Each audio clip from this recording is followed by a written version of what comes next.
A'udzu billahi minasyaitonir rajim. Bismillahirrahmanirrahim. Assalamualaikum warahmatullahi wabarakatuh. Alhamdulillahirabbil alamin wa bihi nasta'inu ala umuri dunya waddin. Wassalatu wassalamu ala asyrafil mursalin sayyidina Muhammadin wa ala alihi wa sahbihi ajma'in. Amma ba'd. Mahasiswa sekalian yang berbahagia, segala puji bagi Allah, selawat dan salam bagi Rasulullah sallallahu alaihi wasallam. Hari ini kita bisa berjumpa kembali dalam kuliah Teknologi Nano. Insya Allah kita akan membahas mengenai bahan nano dan pembuatannya. Sebelum kita mulai, mari sama-sama kita buka kuliah ini dengan basmalah bersama. Bismillahirrahmanirrahim. Selanjutnya kita baca doa sebelum belajar. Ya Rabbi zidni ilma warzuqni fahma. Ya Allah, tambahkanlah aku ilmu dan berikanlah aku rizki akan kepahaman. Amin ya rabbal alamin.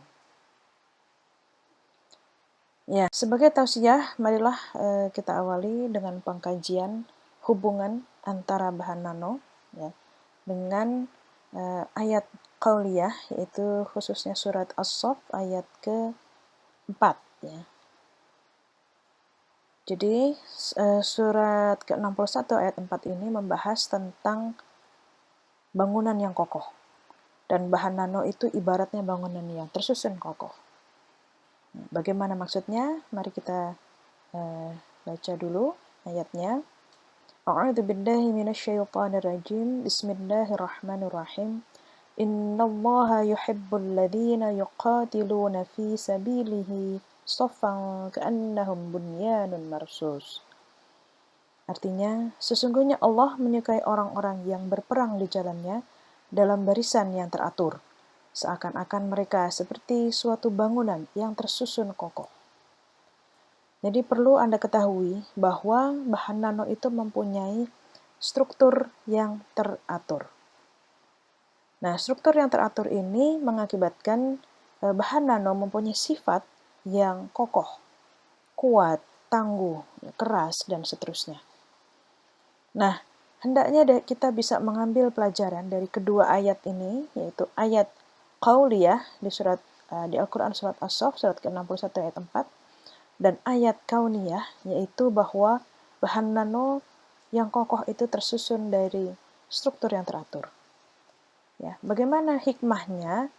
Yaitu bahwa kita sebagai orang-orang yang beriman, hendaklah senantiasa menata, mengatur interaksi sosial kita bersama rekan-rekan dalam satu tim, satu kelas, satu angkatan, ya, satu jurusan, dan seterusnya, ya, di dalam satu wilayah, misalnya satu RT, RW, dan seterusnya, satu bangsa, ya, bahkan seluruh dunia, sehingga akan terbangun ukhuwah yang kokoh. Dengan ukhuwah yang kokoh inilah kita umat Islam, kita umat beriman dapat saling membantu dan bekerja sama mencapai tujuan ataupun target solusi yang dibutuhkan untuk menyelesaikan berbagai permasalahan umat. Baik, demikian hikmah dari struktur nano yang kokoh ini, ya, yang teratur. Semoga kita bisa mengambil manfaatnya. Dan ingatlah suatu hadis bahwa kemungkaran, ya, yang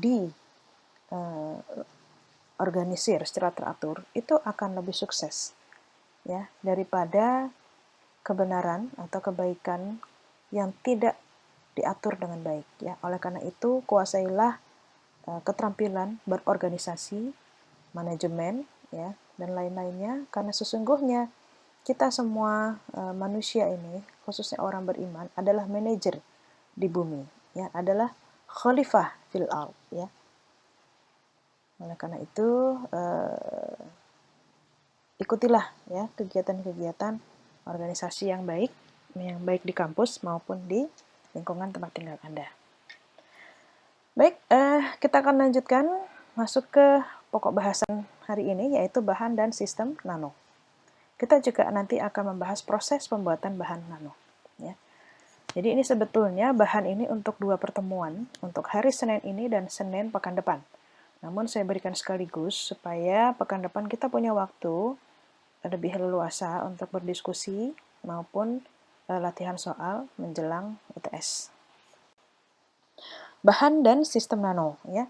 Bahan nano ada beberapa bentuk, ya, nanopartikel, nanofiber, nanoplate, bahkan juga bisa bahan yang lain itu disusun sehingga mempunyai struktur nano, ya, baik oleh manusia sendiri atau fabrikasi maupun oleh proses yang disebut self-assembly atau penataan mandiri.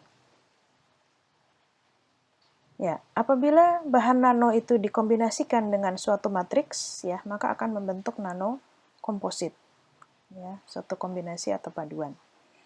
Adapun alat dan sistem nano yang dimaksud adalah nanometrologi, yaitu alat-alat atau instrumen yang digunakan untuk menguji atau menganalisa karakteristik dari bahan nano.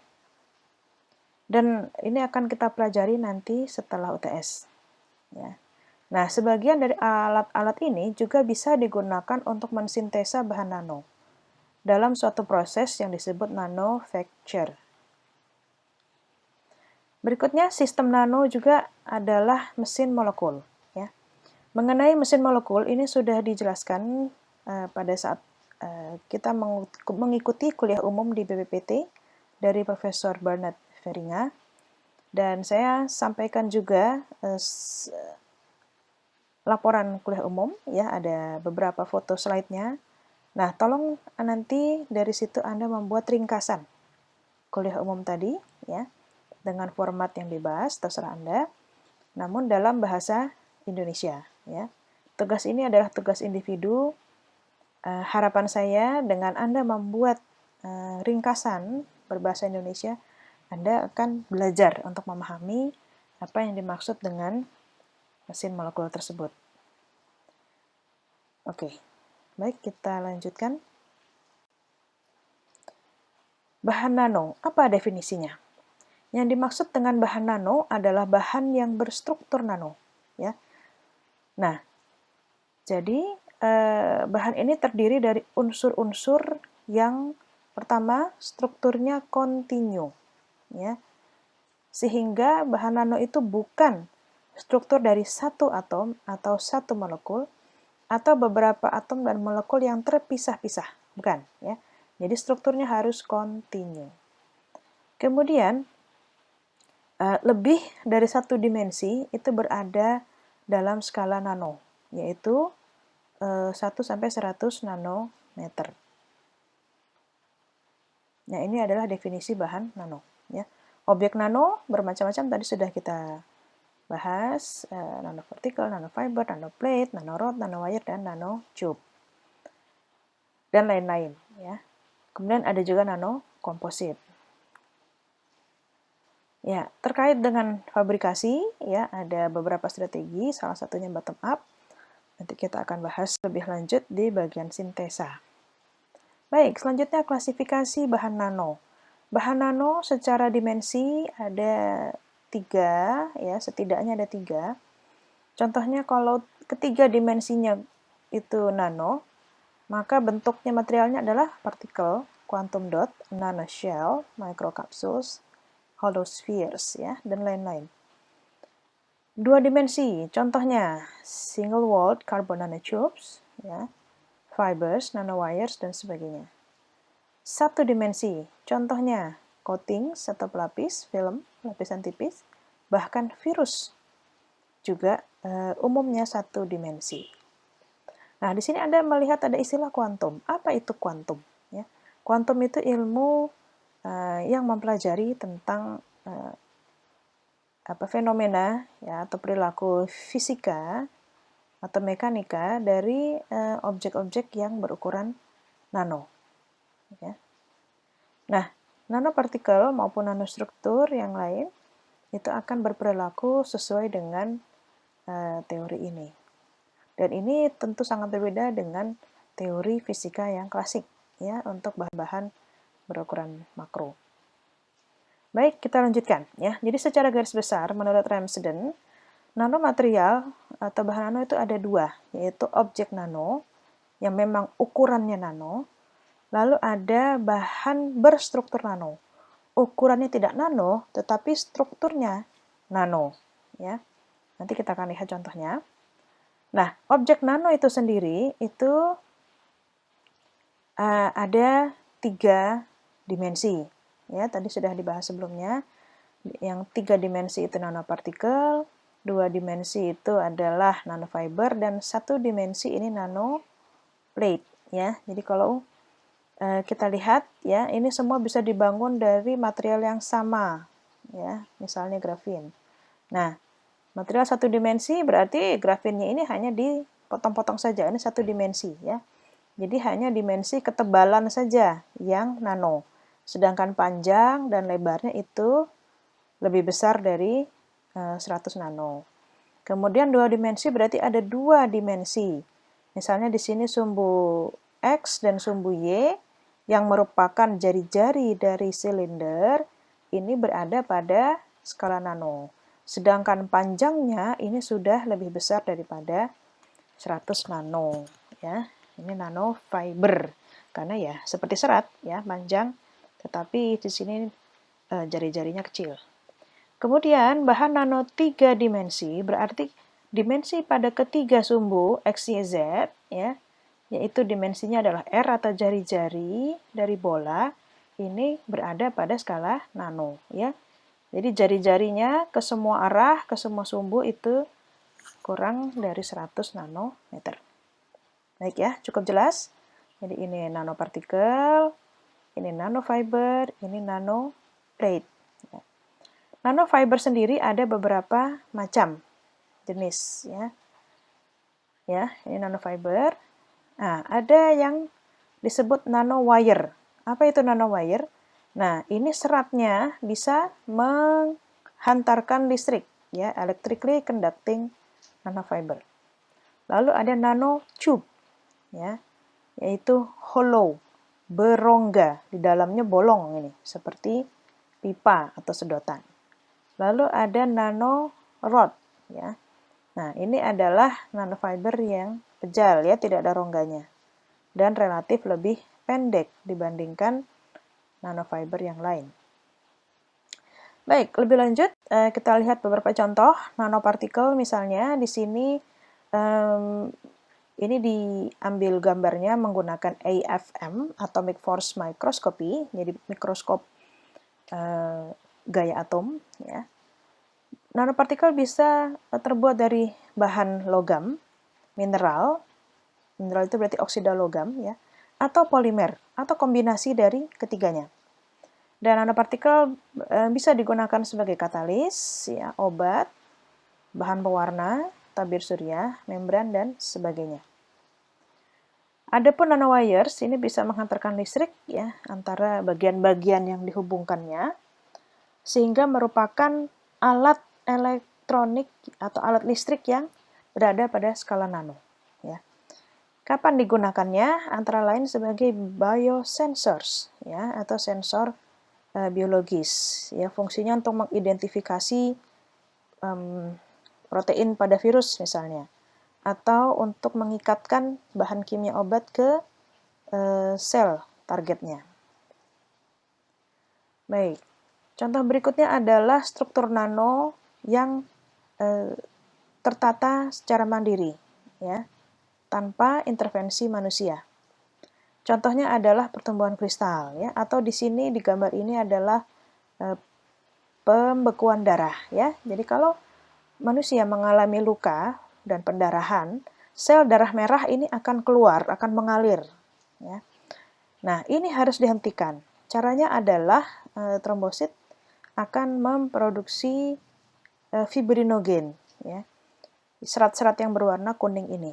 Ini adalah serat-serat nano atau nanofiber fibrinogen yang fungsinya adalah untuk menangkap atau merangkap eritrosit supaya tidak mengalir lagi, supaya darah membeku dan menutup luka.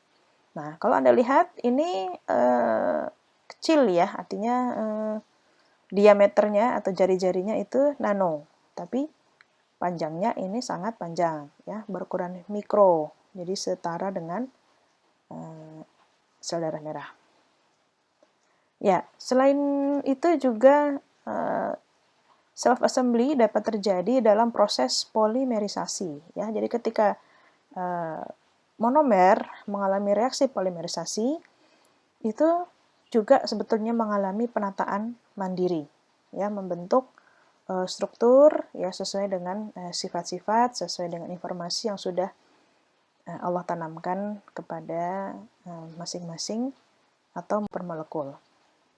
Baik, nah salah satu unsur yang sangat penting dalam pembuatan bahan nano adalah karbon, karena banyak sekali objek nano yang berbasis karbon. Ya, contohnya adalah buckyball ini yang bahan nano 3 dimensi. Bahan nano 3 dimensi atau buckyball. Kemudian ini bahan nano 2 dimensi, karbon nanotube, tampak samping, tampak depan. Ya. Karbon nanotube sendiri ada beberapa struktur, ya, bisa berstruktur kursi, armchair, struktur zigzag, juga bisa struktur kiral atau melengkung. Ya. Nah, kalau Anda bandingkan, ya, struktur dari berlian atau diamond ini sama-sama strukturnya 3 dimensi dengan buckyball, ya. Lalu unsurnya semua karbon. Ya. Tapi kalau kita perhatikan, ya, maka terjadi perbedaan sifat yang luar biasa, ya. Di sini ada tabel yang membandingkan sifat antara diamond, ya, dengan karbon nanotube, ya. Di mana di sini kekuatan tarik atau kuat tarik diamond 1,2, ya. Sedangkan karbon nanotube ini 200 gigapascal, ya, sehingga ini hampir 200 kalinya, ya. Dengan densitas yang lebih rendah, ya, 2 berbanding 3,5. Apabila dibandingkan dengan baja, maka karbon nanotube ini kekuatan tariknya 200 gigapascal itu adalah 500 kali 0,4, ya. Jadi 500 kali lebih kuat daripada baja. Densitasnya itu kira-kira 1/4, ya, dari baja. Ya, luar biasa. Itulah mengapa bahan nano berbasis karbon ini menjadi sangat penting karena memberikan keunggulan yang luar biasa, ya. Tidak hanya unggul dari segi sifat, ya, atau kualitas, tapi juga sangat efisiensi baik produksi maupun aplikasinya. Kita lihat lebih lanjut, ya, contoh-contoh bahan nano berbasis karbon. Ini adalah fullerenes atau dengan struktur C60 yang ditemukan oleh Sir Harry Kroto, Rick Smalley, dan Robert Curl yang menghasilkan hadiah Nobel tahun 96. Molekul ini disebut juga dengan buckyballs, ya, karena bersifat mudah memantul tadi, ya. Ketika ditembakkan dengan kecepatan 15.000 mile per jam, ini kurang lebih 24.000 km per jam, ke permukaan baja, maka yang terjadi bukan hancur, tetapi hanya memantul, ya. Jadi ini betul-betul molekul yang mantul, ya, mantap betul, ya, mempunyai kekerasan dan kekuatan yang luar biasa. Kemudian apabila dimampatkan, ya, ditekan 70%-nya dari ukuran semula, maka mempunyai kekerasan 2 kali dari berlian. Bayangkan, berlian adalah material alami terkeras di bumi ini, ya, 9 pada skala Mohs. Nah, itu saja masih kalah, ya, hanya setengahnya dari fullerene atau buckyballs apabila dikompresi 70%, ya. Jadi Masya Allah, demikian hebatnya Allah sudah menciptakan berlian, ya, yang bisa mengebor bumi, tanah ini untuk penambangan minyak, gas, dan sebagainya. Tetapi Allah menciptakan akal manusia jauh lebih hebat lagi, sehingga bisa membuat fullerene yang bahkan lebih keras daripada berlian, ya, Masya Allah. Kita syukuri nikmat akal yang luar biasa ini dan kita isi dengan ilmu-ilmu yang bermanfaat. Baik, kita lanjutkan. Sifat lain dari buckyball atau fullerene ini adalah strukturnya seluruhnya adalah karbon, tetapi apabila ditambahkan hidrogen ya akan menjadi fuzzy ball dan sifatnya adalah menjadi sangat licin, bahkan lebih licin daripada teflon.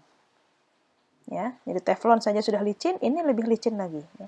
Sehingga bisa digunakan sebagai pelapis bola gelinding atau bowling. Ya. Baik, lanjut. Bahan nano berbasis karbon berikutnya, 2 dimensi, yaitu karbon nanotube. Ya, minimal 100 kali lebih kuat daripada baja. Kalau tadi di tabel kita lihat 500 ya, bisa mencapai 500 kali lipat lebih kuat. Sehingga bisa dipakai untuk memperkuat berbagai bahan. Ya. Jadi, apabila karbon nanotube misalnya ditambahkan kepada baja scrap ya, atau baja bekas. Baja bekas itu kan apabila ditempa menjadi baja lagi, kekuatannya pasti turun. Karena namanya bahan bekas.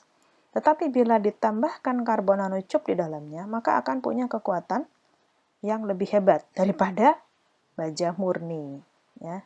Ini pernah diusulkan ke industri baja nasional oleh Profesor Nurul Taufikur Rahman. Namun hingga saat ini tampaknya belum diimplementasikan. Baik, keunggulan lain dari karbon nanotube adalah bisa menghantarkan listrik dan panas lebih baik daripada tembaga. Ya, kita tahu tembaga adalah logam bahan alami yang merupakan penghantar listrik dan panas nomor 2 terbaik di bumi. Ya. Nomor satunya adalah perak. Ya. Nah, lagi-lagi ya Allah sudah menciptakan perak dan tembaga ini luar biasa konduktivitas panas dan listriknya. Namun Allah menciptakan akal manusia jauh lebih hebat lagi, bisa membuat teknologi yang membuat bahan karbon nanotube yang konduktivitas panas dan listriknya lebih bagus, lebih tinggi daripada tembaga dan perak. Baik, mahasiswaku sekalian yang berbahagia, kita sudah membahas berbagai contoh bahan nano. Ini saatnya kita mengecek kembali pemahaman dan memori kita dari beberapa gambar bahan nano dan objek nano dan nama-namanya. Tentukanlah mana di antara objek tersebut yang merupakan bahan nano 3 dimensi. Jadi dimensi ketiga sumbu X, Y, Z itu semuanya nano, 1 sampai 100 nano. Baik, saya beri waktu 20 detik dimulai dari sekarang.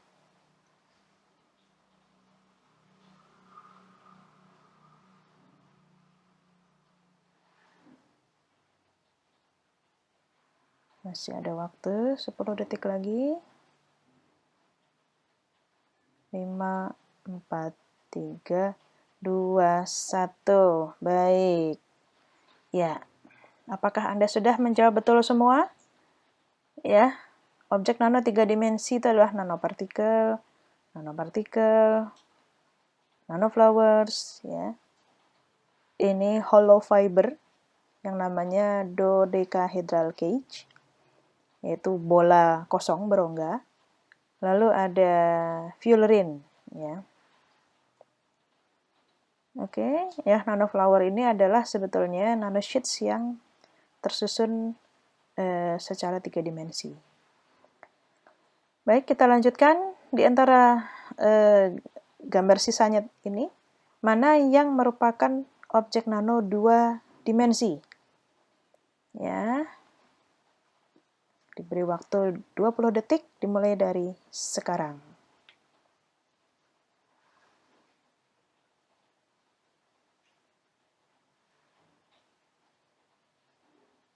Baik, sudah ketemu semua? Anda masih ada waktu sedikit lagi. 5, 4, 3, 2, 1. Ya, mudah bukan? Ya, 2 dimensi, nanowires, nanorods, nanofibers, nanotubes. Ya, nanofiber, nanowire, nanotubes, nanorod. Ya, sudah dijelaskan semua tadi. Baik, berikutnya, bahan nano 1 dimensi. kita beri waktu 15 detik ya, karena lebih sedikit, dimulai dari sekarang.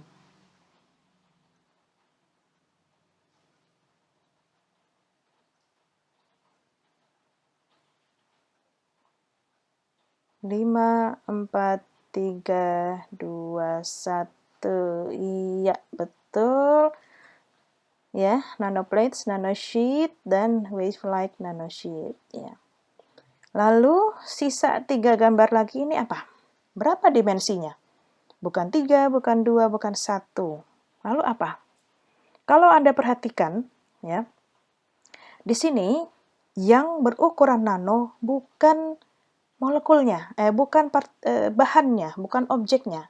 Objeknya ini sudah berukuran mikro. Tetapi kalau Anda perhatikan, strukturnya lah yang berukuran nano. Jadi ini adalah nanostructured material. Bahan berstruktur nano. Ya. Oleh karena itu, maka objek-objek ini tidak punya dimensi manapun yang berskala nano. Ya. Jadi ketiga sumbu XYZ itu tidak ada yang nano. Sehingga dimensinya adalah 0. Ya. Kita perhatikan pada porous structure, ini yang berukuran nano adalah lubang-lubang pori-porinya. Mungkin ini sekitar 2 atau 3 nanometer misalnya ya. Tapi kubus ini ukurannya sudah mikron ya. Begitu juga dengan hierarchical sphere ya. Bola ini berukuran mikron. Apanya yang nano? Yang nano adalah ini.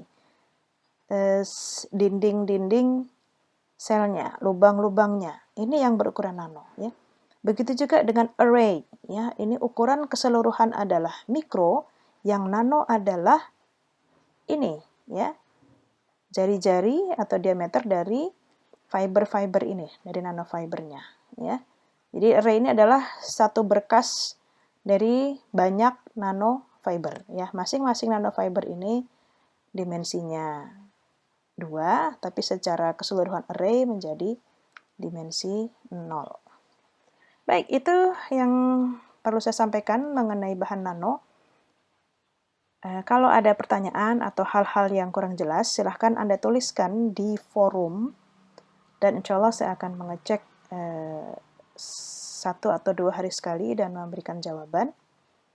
Dan apabila Anda tidak bisa menunggu jawaban dari saya, silahkan Anda kontak saya di nomor WA yang diberikan di slide pertama.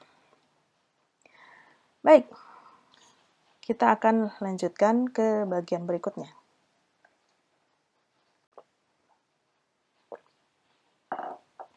Pembuatan bahan nano. Kita akan membahas bagaimana cara membuat bahan nano untuk semua dimensi 3, 2, 1, dan juga beberapa metode yang lain. Nah, untuk itu kita perlu mengetahui strategi yang diterapkan dalam sintesa bahan nano. Secara garis besar ada 2, yaitu top down, ya, ingat ini bentuk panahnya ke bawah, maupun bottom up, ya, panah ke atas. Jadi kesepakatan di dalam teknologi nano, yang di atas itu ukurannya lebih besar, yang di bawah lebih kecil, ya. Oleh karena itu, metode top down ini prinsipnya adalah memperkecil dari bahan yang mikro atau makro menjadi nano.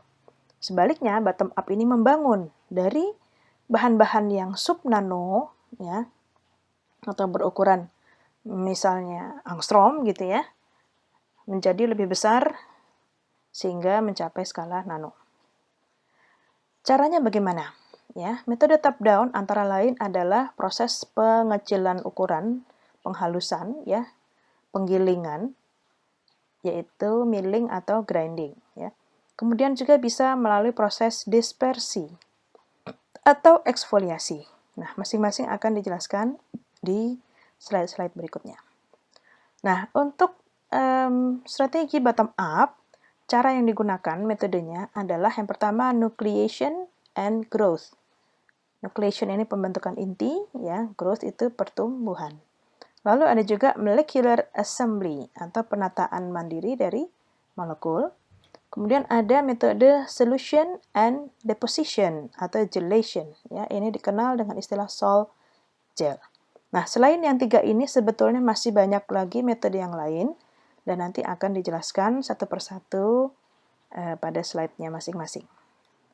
Nah, aplikasi dari strategi top down itu bisa beragam ya. Bisa untuk berbagai bahan-bahan alami, baik itu herbal, mineral, ya, termasuk logam, silikat dan sebagainya. Sedangkan untuk bottom up, ini bisa digunakan untuk membentuk bermacam-macam objek atau bahan nano. Nanopartikel, nanostructure, nanofiber, nanoplate, dan seterusnya. Keuntungannya bagaimana?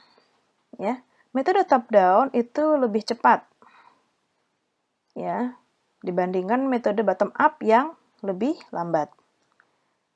Metode top down juga serbaguna, ya. Jika metode bottom up digunakan, itu pelarutnya spesifik, jadi tidak bisa sembarangan, ya. Tidak satu pelarut untuk semua bahan itu belum tentu bisa efektif. Kemudian metode top down juga murah, ya. Sedangkan metode bottom up itu relatif lebih mahal. Mengapa? Karena prosesnya berjalan lebih lambat dan rendemen atau yield-nya sedikit, ya, sehingga lebih mahal. Kemudian metode top down ini keuntungannya mudah, ya, sedangkan metode bottom up relatif lebih sulit karena banyak yang harus dikontrol. Kondisi kondisi prosesnya, ya, suhu, pH, konsentrasi dan sebagainya, termasuk kecepatan pengadukan, waktu pengadukan, ya, dan lain-lain. Ya, jadi apa yang menjadi keuntungan dari metode top down itu juga sebagian menjadi kerugian dari metode bottom up. Sebaliknya, ya, metode bottom up mempunyai keuntungan, ya, di mana strukturnya paralel, detail, dan seragam. Ya, sedangkan metode top down kerugiannya adalah ukurannya beragam, tidak seragam. Jika menggunakan metode grinding atau milling. Tapi bila menggunakan metode dispersi atau eksfoliasi, maka ukurannya bisa relatif lebih seragam. Ya. Kemudian aplikasi dari metode bottom up itu bisa beragam sekali. Kenapa? Karena yang dibentuk oleh metode bottom up adalah building block, ya, atau bahan baku. Nah, bahan baku ini nanti misalnya nanopartikel, nanofiber, nanoplate itu bisa diaplikasikan untuk berbagai macam kebutuhan, ya. Nah, ini berbeda dengan dengan metode top down, ya, karena metode top down itu bahan bakunya akan tertentu, ya, misalnya herbal atau mineral atau lainnya. Maka tentu aplikasinya terbatas untuk yang cocok dengan bahan tersebut, ya. Baik, itu tadi keunggulan dari masing-masing metode sekaligus kerugian dari metode lainnya, ya. Nah, selain itu juga ada beberapa kerugian lagi dari metode top down, di mana ada kemungkinan cacat partikel, ya. Terutama bila menggunakan metode grinding atau penggilingan. Mengapa? Karena partikel-partikel mengalami tumbukan dengan bola penggiling, ya, biasanya dipakai baja, sehingga bentuknya tidak bisa sempurna bulat misalnya, ya. Ada beberapa cekungan, ya, karena benturan atau gesekan. Kemudian bisa juga terjadi kontaminasi pada bola penggiling. Ya, perlu Anda ingat bahwa bahan berukuran nano itu tidak bisa dilihat oleh mata kita apabila ada yang terpisah dari ruahannya. Misalnya 1-2 butir itu tidak akan kelihatan. Padahal 1 butir saja itu sudah bisa mengkontaminasi. Oleh karena itu, pembersihan alat penggiling, ya, sebelum menggunakan atau menggiling bahan berikutnya itu harus betul-betul sempurna. Nah, kemudian untuk metode bottom up itu juga ada beberapa kerugian selain yang sudah dijelaskan tadi, yaitu bisa terjadi kontaminasi katalis, ya. Jadi kalau pada top down itu ada kontaminasi pengotor, pada bottom up bisa terjadi kontaminasi katalis. Khususnya untuk metode nucleation and growth, ya, karena proses nukleasi ini membutuhkan katalis atau precursor atau bahan awal, ya, bahan pemicunya. Nah, bahan itu akan terikat secara kovalen, ya, dengan bahan nano, sehingga itu akan terikut terus sampai ke penggunaan, ya, tidak bisa dipisahkan, tidak bisa dilepaskan, ya, katalis ataupun precursor tersebut. Oleh karena itu harus dipilih yang tidak akan membahayakan atau tidak akan mengganggu aplikasinya. Kemudian metode bottom up ini juga relatif sulit, ya, untuk beberapa metode, dan prosesnya belum sepenuhnya dimengerti, ya. Sehingga yang dilakukan adalah memperbanyak penelitian dan juga berusaha mencari nilai optimum dari kondisi operasi untuk menghasilkan bahan yang diinginkan, ya. Tetapi mekanismenya sendiri belum seluruhnya dipahami. Nah, ini tentu saja membuka peluang untuk penelitian lebih lanjut. Nah, di samping dua strategi utama pembentukan bahan nano secara top down dan bottom up tadi, ada juga klasifikasi manufacture menurut literatur lain, yaitu Ramsden, di mana metode top down itu biasanya untuk bahan nano yang keras, ya, misalnya dari logam, ya, atau mineral, dan penggunaannya misalnya untuk semikonduktor atau bahan rekayasa yang presisi, ya. Prosesnya bisa aditif atau subtraktif. Subtraktif artinya dikurangi, ya. Misalnya dimasukkan ke dalam pelarut, lalu sebagian dari bahan itu akan terurai, terlarut atau terlepas, ya, sehingga yang akan tersisa adalah bahan berukuran nano, ya. Bisa juga bahan itu aditif, ya. Jadi ditambahkan bahan kemudian bereaksi, maka yang terbentuk adalah bahan nano, ya. Baik, selanjutnya untuk metode bottom up, ya, oleh Ramsden ini dikategorikan untuk proses sintesa objek nano yang lunak atau soft, ya, misalnya gel, ya, tepung, serat, ya, film dan sebagainya, ya. Ada yang prosesnya secara penataan mandiri atau self assembly, tadi sudah kita bahas. Ada juga yang melalui proses growth, ya, atau pertumbuhan, ya. Nanti kita akan bahas lebih lanjut, ya. Proses pertumbuhan ini tadi dicontohkan, ya, biasanya ini terilhami oleh proses pertumbuhan makhluk hidup yang ada di alam, ya. Baik. Kemudian ada lagi proses atau metode sintesa yang di sini disebut molecular manufacturing. Nah, di sini ada proses pick and place, ya. Nah, inilah sebetulnya yang dimaksud dengan proses manufacture yang tadi saya jelaskan di awal, yang menggunakan instrumen nanometrology atau instrumen analisa untuk bahan skala nano. Nah, instrumen-instrumen tersebut bisa melakukan pick atau mengambil atom atau molekul, ya, and place, lalu menempatkannya, menyusunnya menurut struktur tertentu sehingga menjadi objek nano berukuran nano, ya. Inilah sebetulnya yang lebih dikenal dengan istilah manufacture, ya. Oke, baik, kita lanjutkan. Di tabel ini Anda bisa melihat beberapa produk-produk yang proses pembuatannya menggunakan metode bottom up di sini atau metode top down di sini, ya. Dan ini meliputi aplikasi dalam berbagai bidang, ya, sangat luas sekali. Jadi silahkan nanti Anda mempelajari lebih lanjut, ya, mencoba melihat objek nanonya apa, ya, kemudian cara pembuatannya bagaimana, ya, silahkan Anda pelajari lebih lanjut di buku teks maupun di sumber-sumber online. Kita akan masuk ke proses pembuatan bahan atau objek nano yang pertama, yaitu nanopartikel. Baik, nanopartikel itu dapat dibentuk secara top down, ya. Ingat ini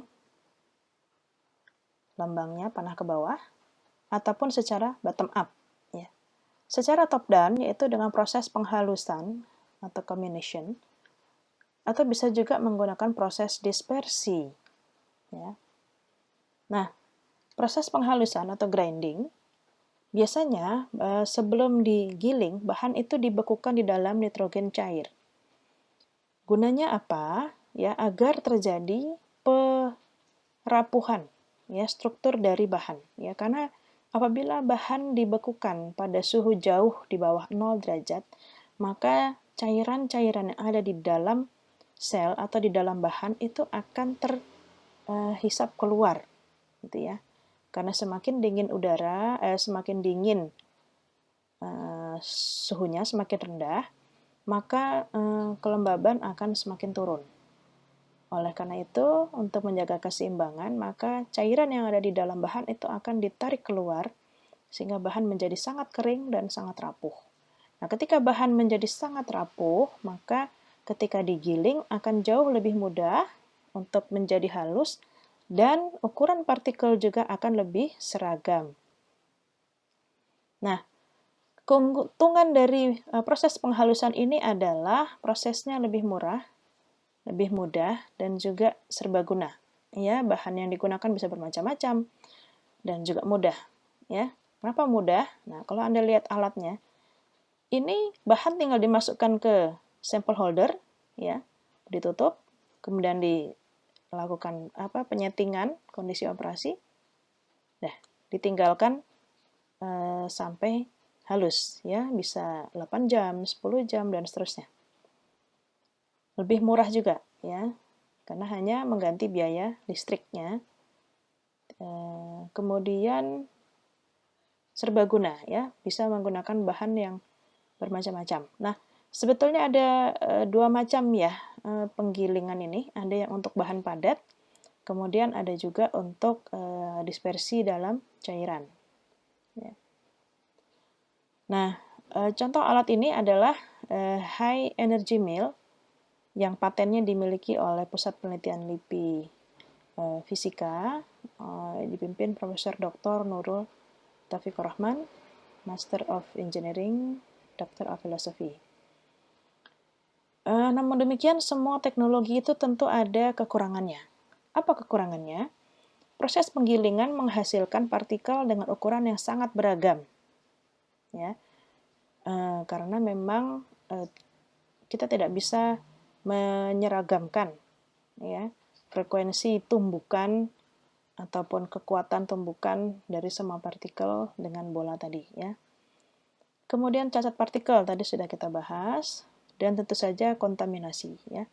Semakin kecil ukurannya, karena ini nano, maka kontaminasinya tentu juga makin besar kemungkinannya.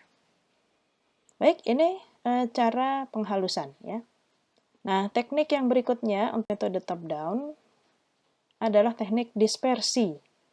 Alatnya adalah electro-erosion dispersion, ya.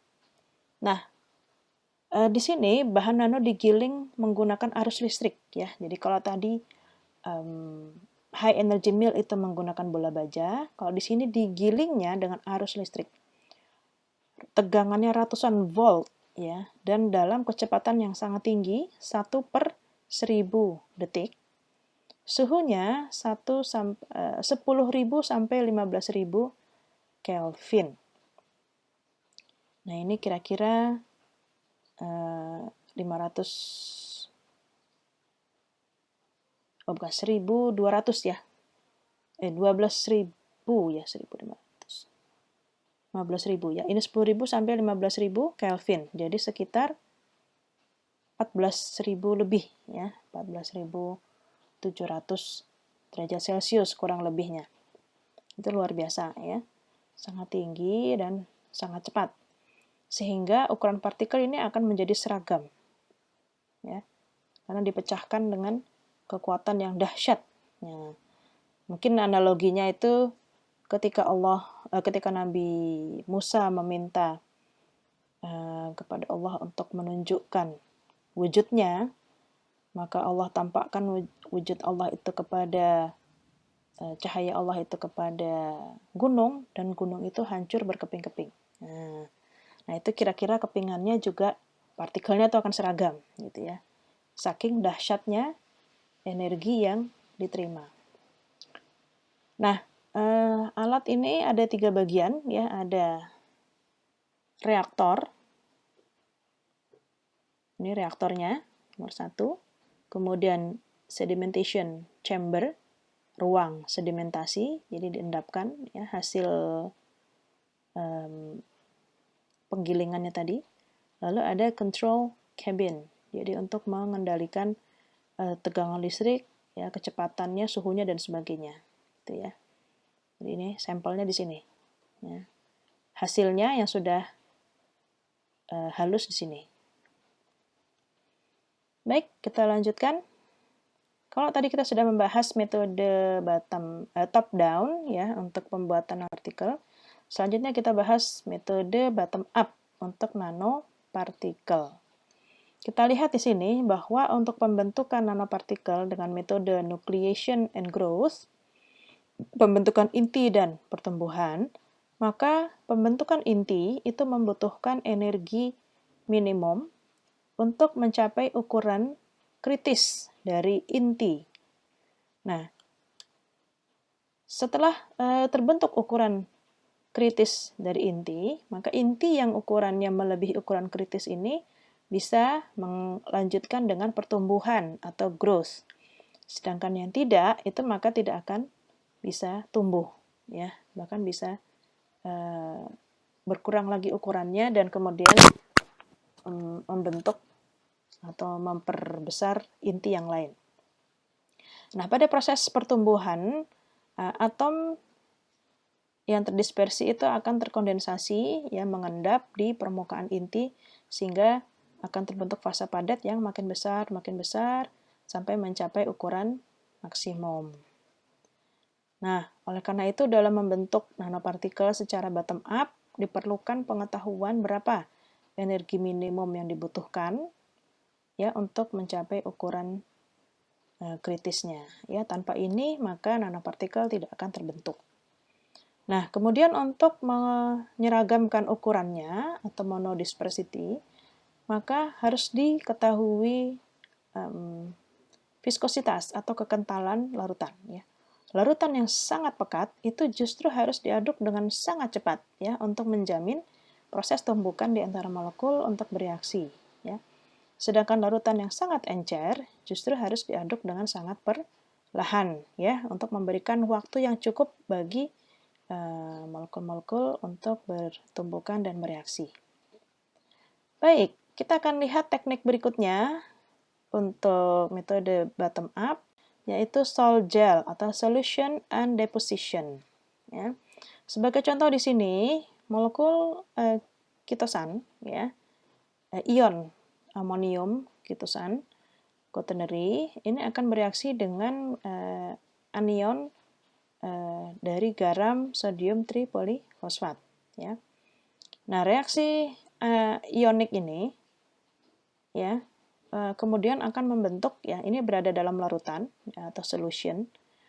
Nah, hasil reaksinya itu akan membentuk polimer, ya, yang molekulnya ukurannya sudah mencapai nano. Dan ini nanti bentuknya adalah gel, ya.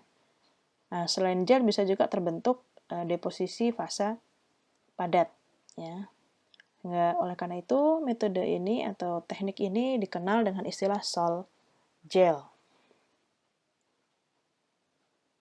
Baik.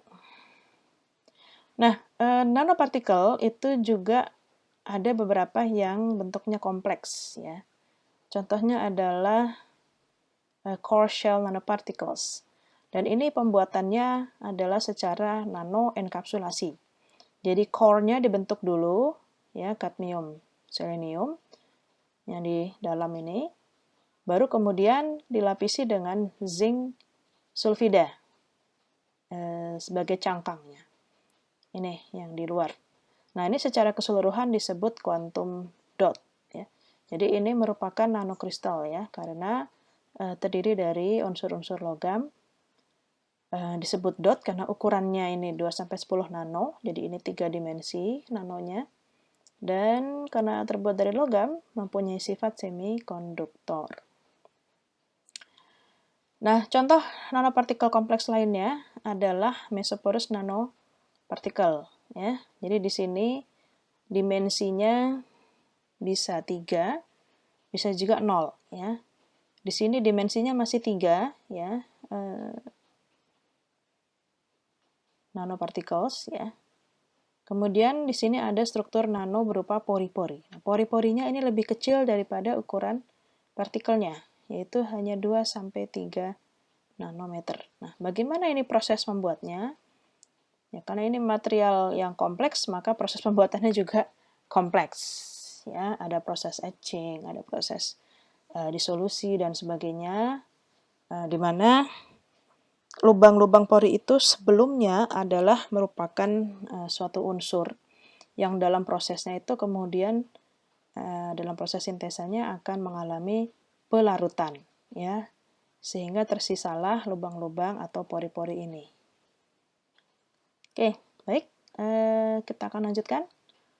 Masih tentang nanopartikel, ya, nanopartikel berbasis karbon, yaitu karbon nanopartikel atau fullerene atau buckyball. Nah, ini bisa dibentuk menggunakan grafin, ya, yang digulung. Strukturnya C60, C70, ya. Proses pembuatannya bisa menggunakan carbon arc, ya, atau pembakaran hidrokarbon dengan laju oksigen yang terkendali. Ya, ini adalah skema alat arc discharge synthesis. Dalam hal ini biasanya digunakan bahan asetilen C2H2, ya, berupa gas dimasukkan di sini. Kemudian di sini ada katoda dan anoda, lalu ada lompatan listrik atau arc pada suhu yang sangat tinggi, sehingga C2H2 atau asetilen tadi akan terurai menjadi karbon-karbon dan hidrogen-hidrogen. Ya. Nah, karbon-karbon ini akan terdeposisi, ya, akan mengendap di permukaan precursor dan katalis. Ya. Nah, kemudian di sini akan terbentuk inti. Dan begitu seterusnya, asetilen berikutnya masuk, dan setelah tercapai ukuran kritis, maka akan tumbuh, ya, growth, sampai berukuran nano. Ya. Lalu sisa hidrogen yang terurai itu akan keluar di outlet. Ya. Demikian seterusnya. Dan hasil dari deposisi karbon itu tidak murni, ya, sehingga dibutuhkan proses pelarutan untuk memurnikan karbon nanopartikelnya. Baik, di alam juga kita sebetulnya mendapatkan inspirasi, ya, dari bentuk fullerene itu. Ya, sebagai contoh di sini ada makhluk hidup, ya, mikroba di atom yang bentuknya fullerene, yaitu Stephanophysis thuris. Ya. Ya, itulah tadi penjelasan mengenai nanopartikel dan cara pembuatannya. Berikutnya, kita akan membahas tentang nanofiber dan cara pembentukannya atau sintesisnya. Nanofiber dapat dibuat secara bottom up, ya. Dan sampai sekarang, saya belum menemukan cara sintesis nanofiber secara top down, ya. Jadi, saya hanya akan menjelaskan secara bottom up. Ya, jadi nanofiber adalah objek nano dengan 2 dimensi dalam skala nano. Ada 3 jenis, sudah kita pelajari tadi, nanorod, nanotube, nanowire. Bagaimana membuatnya? Prosesnya mirip dengan nanopartikel tadi, ya, untuk bottom up. Jadi ada nucleation and growth. Ya. Nah, nukleasinya ini dimulai dari katalis atau prekursor, ya. Kemudian diikuti pertumbuhan panjang, tegak lurus, permukaan alas padat atau substratum, ya, sehingga ada kontaminasi katalis. Nah, nanti kita akan lihat seperti apa. Nah, bisa juga proses pembentukannya itu menggunakan template berupa membran nanopori ataupun menggunakan nanofiber lain yang ukurannya lebih besar ya. Jadi ini mirip seperti pembuatan mie atau cendol gitu ya. Kurang lebih seperti itu. Lalu bisa juga menggunakan metode molecular beam epitaxy. Ya. Nanti akan dijelaskan pada slide-slide selanjutnya. Baik, nanofiber berbasis karbon, ya, terutama adalah karbon nanotube atau CNT yang ditemukan di Jepang oleh Iijima tahun 91. Ya. Ada jenis single wall nanotube, yaitu yang berdinding tunggal, bisa dibentuk dengan menggulung satu lapisan grafin. Ya. Kemudian ada juga karbon nanotube yang berupa multi-walls, ya, terdiri dari beberapa lapis dinding konsentrik yang porosnya sama. Ya, jadi ini poros tengahnya ini sama, ya, konsentrik. Nah, perbandingan antara diameter single wall dan multi wall nanotube, kalau single wall itu sekitar 0,5 sampai 1,5 nanometer, sedangkan multi wall itu dinding yang terluar itu bisa lebih dari 100 nanometer, ya, karena ini berlapis-lapis. Nah, bagaimana pembentukan karbon nanotube? Bisa menggunakan laser furnace atau carbon arc seperti yang sudah dibahas tadi, atau CVD, chemical vapor deposition. Nah, ujung-ujung dari karbon nanotube itu bisa berukuran setengah bola, hemisfer, atau bola penuh, filirin. Ya. Nah, dalam penggunaannya ada beberapa kendala, misalnya penggunaan pelarut ini sangat spesifik, ya, teknik dispersinya juga cukup rumit, perlu kondisi operasi khusus untuk mengendalikan panjang, ya, menghentikan growth-nya atau menambah, ya. Lalu juga untuk menempatkan posisinya. Nah, agar bisa ditempatkan di posisi aplikasi yang tepat, maka biasanya solusinya adalah karbon nanotube itu ditumbuhkan dengan metode in situ. Artinya, katalis atau prekursornya itu ditempatkan langsung di lokasi yang akan digunakan. Ya, jadi di mana karbon nanotube digunakan, disitulah akan ditumbuhkan. Inilah yang dimaksud dengan istilah in situ, artinya reaksi tepat pada lokasinya. Baik, lebih lanjut tentang karbon nanotube, ya. Ya, rasio panjang dan diameter itu bisa lebih dari 1 juta. Jadi kalau diameternya 1 nano, maka panjangnya bisa 1 juta nano atau 1 milimeter. Ya. Kemudian kekuatannya, ya, melebihi baja, ya, tadi sekitar 100 sampai 500, dan juga punya sifat konduktivitas listrik dan panas, juga punya sifat optik yang khas, ya. Bisa memantulkan warna-warna yang berbeda. Structure, surface, dan juga untuk metode eksfoliasi. Baik, kita akan membahas metode pertama, yaitu bottom up, yaitu teknik Langmuir film. Nah, tahap pertama adalah pembentukan Langmuir bludget. Ya. Nah, di sini molekul-molekul amfifilik, ya, itu mempunyai dua gugus fungsi, ya, gugus fungsi yang hidrofilik dan hidrofobik, ya. Polar dan non-polar. Nah, ini yang berupa lingkaran, digambarkan lingkaran ini adalah gugus yang polar, sedangkan yang persegi ini adalah gugus non-polar. Nah, ada beberapa tipe film dari Langmuir bludget, itu bisa berupa satu lapis atau monolayer, bisa dua lapis atau bilayer, bisa juga Y-type multi-layer. Ya. Jadi ini berlapis-lapis, ya, banyak. Dengan gugus polarnya yang berbeda-beda, berselang-seling. Nah, apabila gugus non-polarnya itu lebih kecil daripada gugus polarnya, maka dapat terbentuk yang namanya misel. Ya, misel, jadi seperti sel, tetapi ini penuh gitu ya, dan kecil. Baik, jadi ini pertama proses pembentukan langmar film. Tahap pertama adalah pembentukan langmar blejet dulu, ya, yaitu lapisan dari molekul amfifil. Kemudian tahap kedua itu adalah proses pemanenan atau pengambilan dari molekulnya.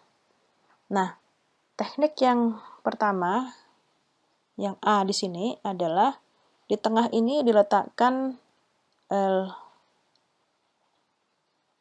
langmar film, ya, untuk menarik, ya, LB atau langmar blejet yang sudah terbentuk tadi ditarik ke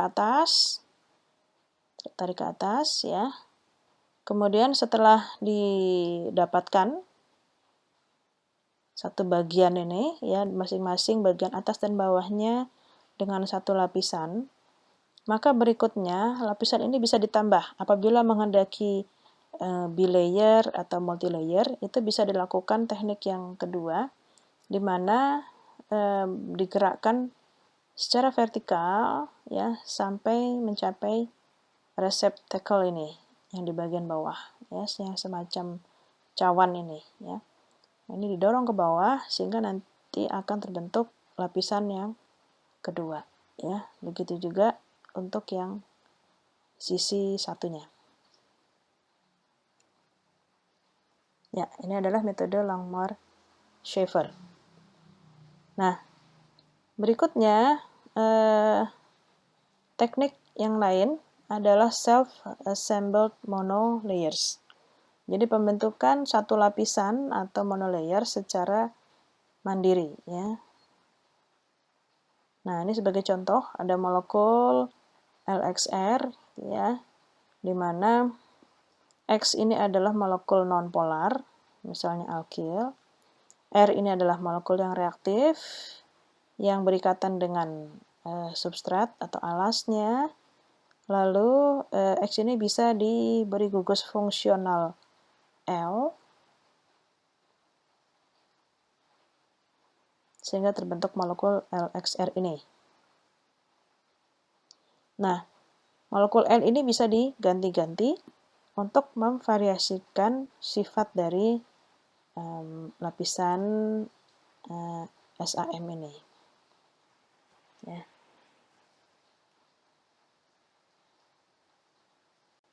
Baik.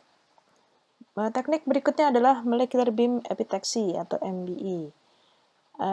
Teknik ini merupakan pembentukan plasma vapor deposition atau PVD. Jadi proses deposisi atau kondensasi dari uap. Nah, di mana uapnya terbentuk oleh proses plasma, ya, dipijarkan, ya, dengan suhu tinggi, dengan tegangan listrik tinggi sehingga menjadi gas, ya. Nah, ini proses ini sangat presisi, ya. Bahan baku padat ditempatkan pada sel evaporasi di sekitar substrat yang dipanaskan. Ya, ini alatnya. Kemudian tekanan vakum kurang dari 10 pangkat milimeter digunakan untuk menjamin MFP atau mean free path dari uap itu lebih besar daripada dimensi ruang vakumnya. Ya, ruang vakumnya kan kurang dari 1 meter ukuran alatnya ini, ya, ruang vakumnya. Nah, tetapi mean free path dari uapnya itu harus lebih besar, ya, oleh karena itu dibuat vakum.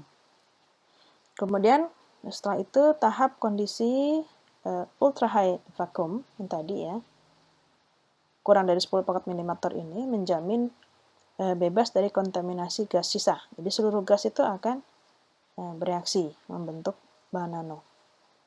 Tiap lapisan atau monolayer membutuhkan proses beberapa detik ya. Jadi dibuat layer demi layer ya, lapisan demi lapisan.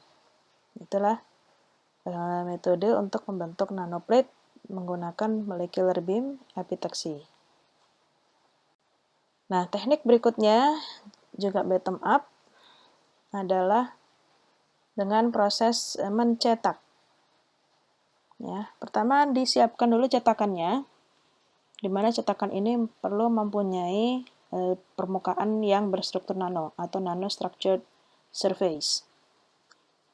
Nah, ini sebagai contoh, cetakannya ini dari baja dengan struktur nano di permukaannya. Cara membuatnya adalah dengan sinar laser yang dipulsasi, artinya getarannya itu diatur ya dengan kekuatan yang berubah-ubah ya, jadi nyala mati atau tinggi rendah. Yang masing-masing siklusnya itu adalah sebesar 1 femtosecond ya. 1 femtosecond itu adalah 1 per picofemto, 1 per 10 pangkat 15 detik ya. Bayangkan, 1 per 10 pangkat 15 detik. Jadi 1 per 1000 triliun ya, atau 1 per juta miliar ya detik dari pulsasi sinar lasernya ini ya. Jadi sangat cepat gitu ya.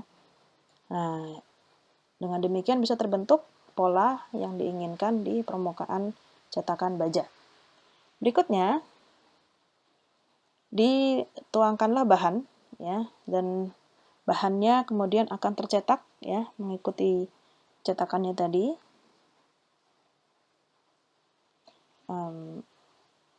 Di mana bahan yang digunakan adalah polipropilin ya, C3. Ya, ini cara lain ya, metode bottom up pembentukan nanoplate itu bisa dengan proses pencetakan. Berikutnya adalah bahan nanoplate ya, bahan nanoplate satu dimensi yang berbasis karbon ya, yaitu grafin. Grafin ini masih menjadi primadona bahan nano ya, karena serbaguna ya. Anda perhatikan ini banyak sekali aplikasinya, nanti silahkan bisa dipelajari sendiri. Nah, yang ingin saya bahas adalah di sini metodenya ya. Nah, ini metode juga masing-masing ada penjelasannya ya, apa yang digunakan. Nah, yang pertama adalah CVD atau Chemical Vapor Deposition. Jadi proses kondensasi uap bahan kimia di atas permukaan substrat, bisa nikel, tembaga, kobalt ya, maupun film yang berupa film tipis. Nah, ini adalah metode bottom up ya. Berikutnya pembentukan karbon nanotube ya. Jadi grafin itu bisa digulung membentuk karbon nanotube. Dan sebaliknya, grafin juga bisa dibuat dari karbon nanotube ya. Jadi karbon nanotube itu ketika dibuka ya, dibuka gulungannya, itu tentu akan membentuk satu lapisan nanoplate ya, yaitu grafin.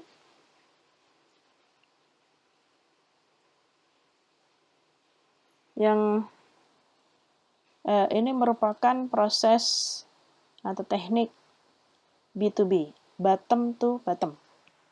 Artinya apa? Dari bahan yang sudah nano, dari satu bahan nano diubah menjadi bahan nano yang lain, yang berbeda dimensi dan bentuk ya, tapi sama-sama nano. Jadi ini metode bottom to bottom. Ya, jadi selain metode bottom up, top down juga ada bottom to bottom. Nah, berikutnya di sini adalah metode epitaxial growth on silicon carbide thin films, ya. Jadi proses pertumbuhan berarti ini bottom up, ya, dengan menggunakan teknologi epitaksi seperti tadi yang kita lihat di MBE, ya, molecular beam epitaksi. Nah, substrat yang digunakan adalah silikon karbida. Ya, sehingga nanti karbonnya ini akan dipakai sebagai bahan pembuat grafin. Baik, inilah metode secara bottom up. Berikutnya micromechanical exfoliation, ya, untuk membentuk flake atau serpihan. Jadi eksfoliasi itu adalah proses pengelupasan, ya. Jadi dari bahan yang berupa tumpukan itu dikelupas lapisan demi lapisan sehingga terbentuk bahan nano satu lapis satu dimensi menggunakan energi mekanik, ya, pada skala mikro. Nah, ini adalah proses top down, ya, jadi dari yang besar menjadi lebih kecil. Berikutnya adalah metode B2B, bottom to bottom, yaitu chemical induction of graphene oxide. Ya. Jadi dari graphene oxide itu sudah berukuran nano, kemudian diinduksi untuk menghilangkan oksidanya sehingga akan terbentuk grafin. Ya, jadi ini teknik bottom to bottom. Selanjutnya yang ke-6 adalah liquid phase exfoliation nanosheets, ya. Jadi bahan nano berbasis karbon, ya, yang terdiri dari beberapa lapisan itu dieksfoliasi atau dikelupas satu persatu pada fase cair. Ya. Lebih lanjut bisa kita lihat di slide berikutnya. Ini contoh proses liquid phase exfoliation, jadi bertahap, ya, dan juga bisa ada dua rute atau dua cara. Cara yang pertama itu dengan eksfoliasi secara elektrokimia, jadi ini melibatkan energi listrik untuk membentuk ion yang berbeda, juga tekanan dan suhu yang tinggi, ya. Kemudian jalur yang kedua adalah evaporasi dan eksfoliasi. Jadi dengan suhu tinggi itu terjadi evaporasi, ya, untuk menghilangkan kation-kation kalium yang ada di antara lapisan-lapisan nanosheets ini, sehingga nantinya akan lebih mudah untuk dieksfoliasi atau dikelupas membentuk grafin. Baik, itu tadi proses pembentukan nanoplate grafin, ya. Lalu proses top down untuk pembentukan nanoplate juga bisa dilakukan terhadap misalnya layered silicate, ya, atau lempung dengan teknik atau cara modifikasi menggunakan kation organik, ya. Jadi di sini adalah lapisan lempung. Kemudian di dalamnya itu sudah bisa dilakukan pemisahan antara lapisan satu dengan yang lainnya melalui proses interkalasi maupun proses eksfoliasi, ya. Nah, proses interkalasi itu tidak memisahkan sebetulnya antar lapisan, sehingga di sini ukurannya masih mikro, ya. Nah, proses eksfoliasi di sini misalnya dengan menumbuhkan monomer, ya, di dalam celah antar lapisan silika tersebut. Nah, ketika monomer ini tumbuh atau bereaksi polimerisasi menjadi polimer, maka lapisan satu dengan lainnya ini akan terdorong, terpisah, ya, sehingga akan terkelupas dan terbentuklah satu lapisan nanoplate. Ya. Jadi ini adalah metode top down untuk membentuk nanoplate ya dengan teknik eksfoliasi atau pengelupasan.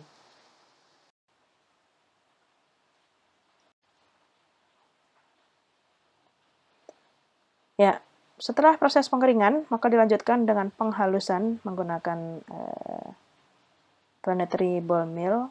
Ya, mirip seperti tadi high energy mill, hanya ini energi rendah. Kemudian proses pengayakan dan penghalusan. Ya. Ini proses eksfoliasi. Baik, kita sudah bahas proses pembentukan nanopartikel, nanofiber, nanoplate. Berikutnya kita akan meninjau proses fabrikasi yang lain selain yang sudah disebutkan tadi. Ya, ada kristalisasi dan kimia supramolekul atau self-assembly, lalu ada metal organic framework atau MOFs, lalu ada pembentukan komposit nano. Komposit nano ini bermacam-macam, ada paduan polimer dan objek nano, ada metal matrix composites, lalu ada self-repairing composite, ada nanofluida transfer panas, nanolubrikan, dan alternating polyelectrolyte deposition. Oh ya, ini tadi contoh ya, metode bottom to bottom. Jadi metode bottom to bottom itu ada dari molekul dari partikel nano diubah menjadi bentuk objek nano yang lain. Baik, kita akan bahas satu persatu. Kimia supramolekul. Ya, penemuan kimia supramolekul ini menghasilkan hadiah Nobel tahun 87 untuk 3 orang, Pedersen, Crime, dan Lamb. Apa itu kimia supramolekul? Jadi kalau kimia supramolekul adalah ilmu atau cabang ilmu kimia yang melibatkan proses perakitan molekul menggunakan ikatan-ikatan non-kovalen. Ya. Nah, inilah yang kemudian dimanfaatkan dalam perakitan mandiri, ya, di mana perakitan mandiri adalah pengaturan komponen menjadi pola atau struktur tanpa intervensi manusia. Ya. Lebih lanjut tentang self-assembly atau penataan mandiri, definisi dan tipe. Ya, definisinya, self-assembly is the autonomous organization of components into pattern or structures without human intervention. Ya, di sini sumbernya. Jenisnya yang pertama adalah static ya, static self-assembly. It involves systems that are at global or local equilibrium and do not dissipate energy. Ya. Jadi self-assembly static itu tidak melepas energi. Contoh ini adalah molekul RNA atau ribosom. Contoh lainnya adalah kristal, polimer yang terpisah fasa, lemak ya ataupun gelembung. Kemudian jenis self-assembly yang kedua adalah self-assembly dynamic ya, which is the interaction responsible for structures that only occur if the system is dissipating energy ya. Jadi self-assembly dynamic itu akan melepaskan energi ya. Contoh di sini adalah school of fish ya, kawanan ikan ya yang berenang dengan pola tertentu. Contoh lain misalnya reaksi kimia ya, kemudian koloni hewan yang lain. Lalu pola cuaca ya, kemudian sistem tata surya, sistem galaksi, itu semua adalah contoh self-assembly dinamis ya. Lalu bagaimana dengan molecular self-assembly ya atau penataan molekul. Nah, penataan molekul itu bisa terjadi dari berbagai jenis building blocks ya, bisa dari dimensi 0 sampai dengan 3. Ya, dengan berbentukan patterning chemical lithography ya ataupun teknik-teknik yang lain, itu bisa terjadi self-assembly secara spontan atau directed ya, dikendalikan oleh manusia. Dan tentu membutuhkan gaya atau juga bisa melepas gaya ke berbagai sisi dan dengan berbagai kekuatannya untuk menghasilkan nanoteknologi fungsional. Nah, di sini Anda lihat agak berbeda dengan yang sudah kita pelajari. Penamaan dimensi itu bukan berdasarkan jumlah dimensi yang berukuran nano, tetapi justru dimensi yang tidak berukuran nano. Jadi di sini terbalik, ya. Yang kita sebut 3 dimensi, ya, cluster, kuantum, dot, nanopartikel, di sini justru 0. Ya, kemudian yang kita sebut 2 dimensi, wires, cube, di sini 1, ya. Sedangkan yang kita sebut 1 dimensi di sini disebut 2, ya. Yang kita sebut 0 dimensi seperti koloid, ya, atau bentuk-bentuk kompleks itu justru 3. Nah, bagaimana ini? Ya, tidak perlu bingung atau khawatir. Jadi kalau ditanya objek nano tertentu berapa dimensinya, ya, pastikan saja bahwa yang dimaksud dimensi itulah dimensi yang dalam skala nano, ya, bukan sebaliknya. Ya. Jadi saya akan menggunakan yang jumlah dimensi dalam skala nano. Baik, kita akan tinjau bagaimana proses perakitan mandiri atau self-assembly. Sebagai analogi, saya coba gambarkan dengan satu batu bata. Itu bisa digunakan untuk membentuk berbagai bangunan dengan berbagai fungsi. Bisa kotak surat, ya, bisa rumah, bisa juga mercusuar. Fungsinya berbeda-beda karena strukturnya berbeda-beda. Ya. Maka begitu juga molekul, ya. Misalnya satu molekul polimer, ya, yang berikatan kuat atau kovalen di dalam satu molekul ini antar atomnya. Nah, ini bisa dibentuk menjadi berbagai macam objek nano, ya. Bisa DNA, ya, bisa polimer coil, ya. Dua-duanya ini adalah supramolekul atau molekul makro. Nah, antara molekul satu dengan yang lain ini terikat secara lemah, secara non-kovalen, ya. Apa saja ikatan non-kovalen yang digunakan, kita akan bahas di slide berikutnya. Tapi yang pasti dari molekul yang dihasilkan ini, dari objek nano yang dihasilkan ini, maka bisa membentuk berbagai fungsi-fungsi, ya, bisa kemudian membentuk sel, makhluk hidup, bisa membentuk planet, ya, ruang angkasa dan seterusnya. Karena adanya ikatan lemah non-kovalen, ya. Jadi jangan meremehkan yang lemah, karena justru yang lemah itu juga penting, ya, kita butuhkan. Jadi yang kuat dan yang lemah itu bisa bekerja sama.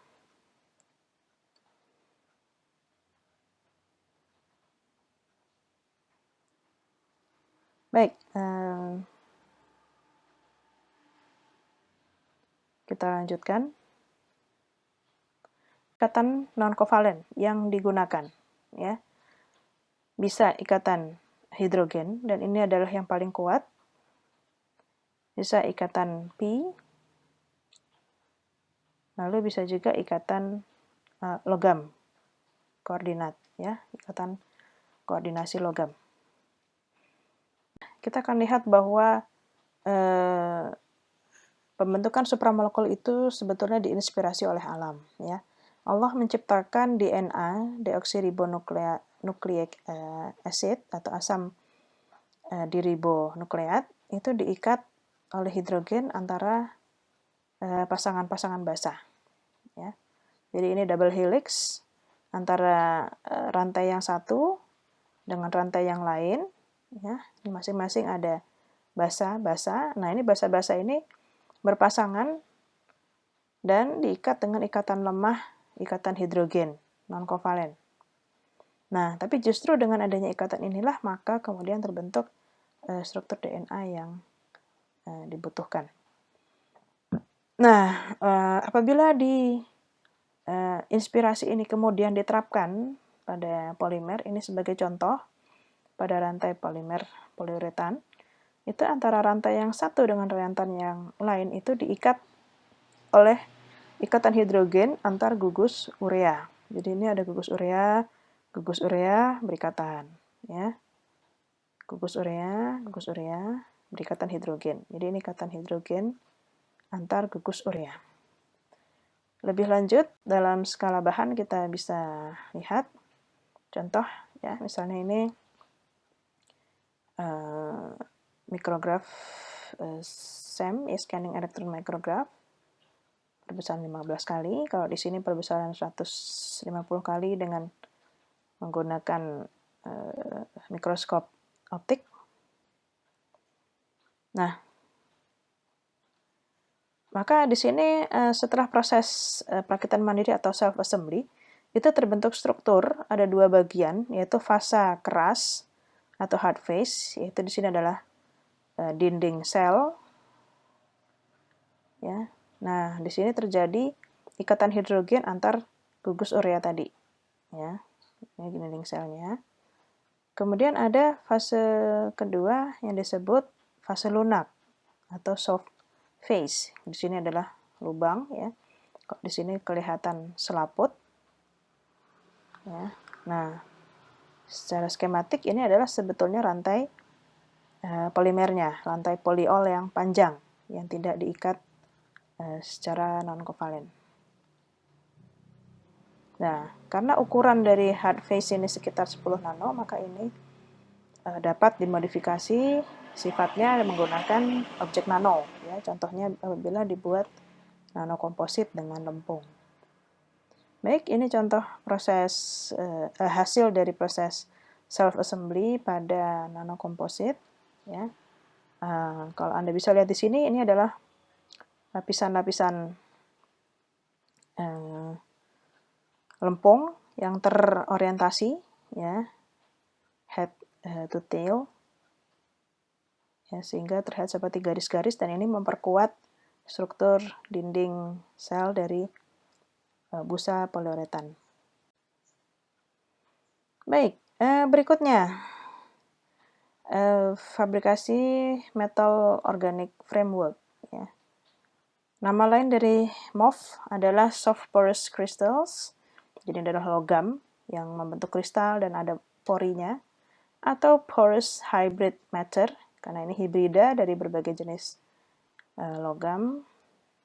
Porous coordination polymers, nah bisa juga merupakan polimer yang berkoordinasi dengan logam, atau modular porous solids.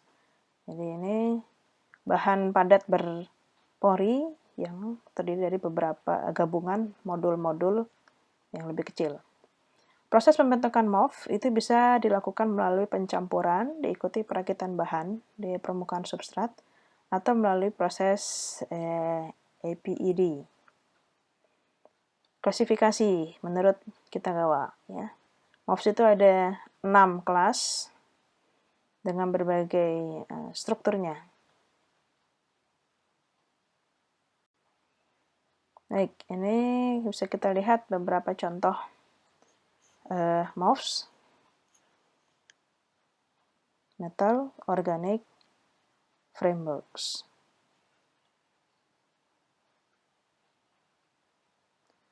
Ya, baik. Berikutnya adalah komposit. Ya. Ada beberapa jenis komposit nano, tergantung kepada matriks dan fasa dari objek nano. Apabila matriksnya padat dan objek nanonya padat, maka yang terbentuk adalah nanokomposit. Ya, sebagai contoh yang saya tampakkan sebelumnya, yaitu nanokomposit antara lempung dan busa poliuretan. Kemudian apabila matriksnya padat dan objek nanonya gas, maka terbentuk adalah nanofoam, ya, atau busa nano. Begitu juga bila matriksnya cair. Ya.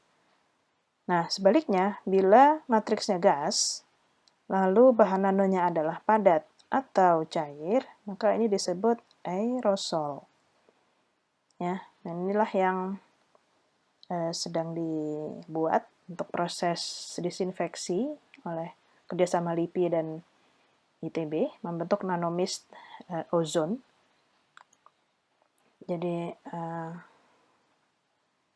matriksnya adalah gas, ya, dan bahan nanonya adalah nanomist, ya, droplet cairan ozon terlarut, ya, berupa ozon liquid dalam droplet berukuran nano, ya.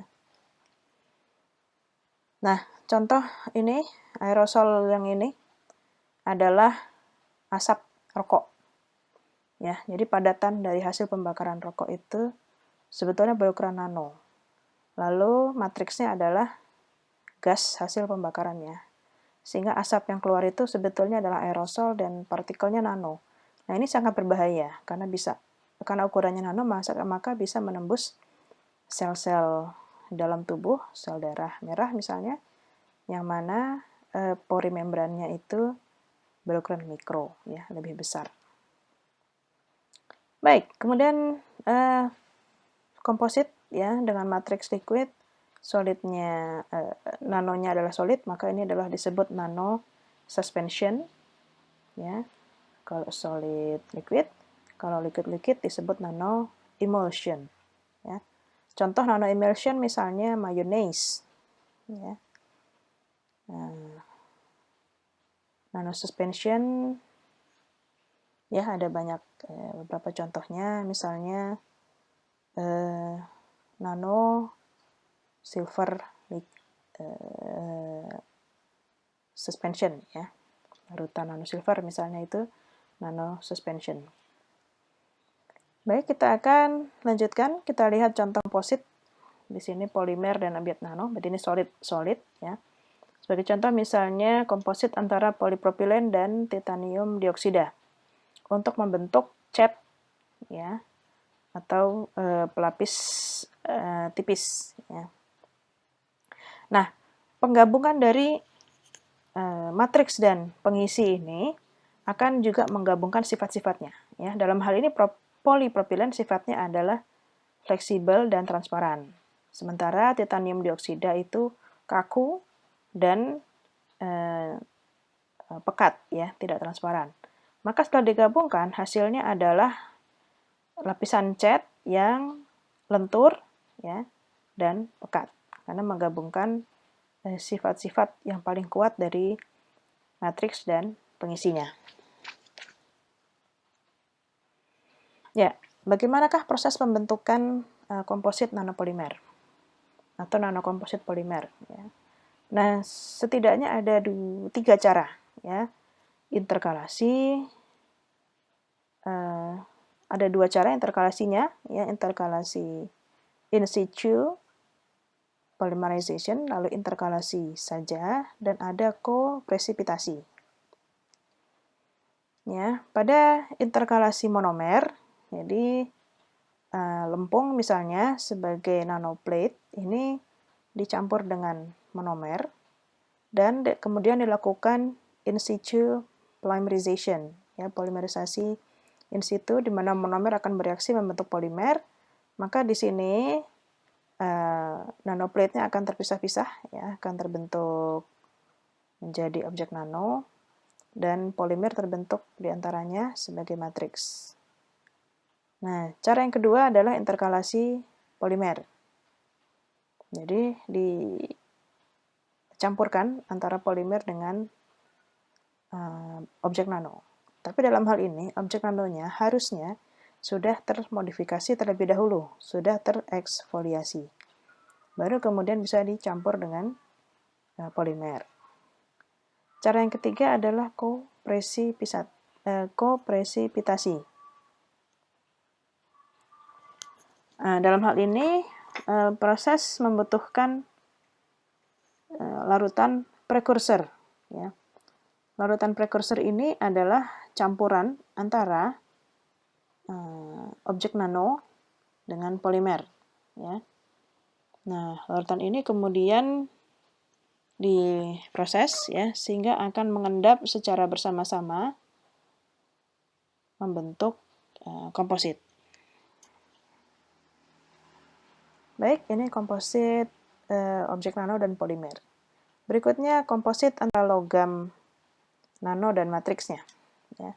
Nah, komposit logam ini terbentuk dari lelehan logam sebagai matriks dan nanopartikel logam sebagai pengisi penguatnya. Ya. Nah, bentuk objek nano sebagai pengisi penguat atau reinforcement filler itu bisa berbentuk partikel, ya, 3 dimensi, atau berupa serat, 2 dimensi. Prosesnya bagaimana? Ada beberapa proses, ya, bisa menggunakan proses casting, yaitu pengadukan dan pencetakan. Lalu ada proses liquid metal infiltration atau infiltrasi logam cair, ya. Jadi logam cair ini dituangkan ke fillernya. Berikutnya adalah powder metallurgical routes, ya, atau jalur metalurgi serbuk. Ya, jadi proses penempaan logam dilelehkan, lalu dimasukkan fillernya, sehingga akan tergabung melalui proses metalurgi. Berikutnya adalah mechanical milling atau penggilingan mekanik. Jadi lelehan logam dan pengisi ini digiling bersama sehingga membentuk komposit. Nah, ada beberapa jenis komposit logam dengan matriksnya.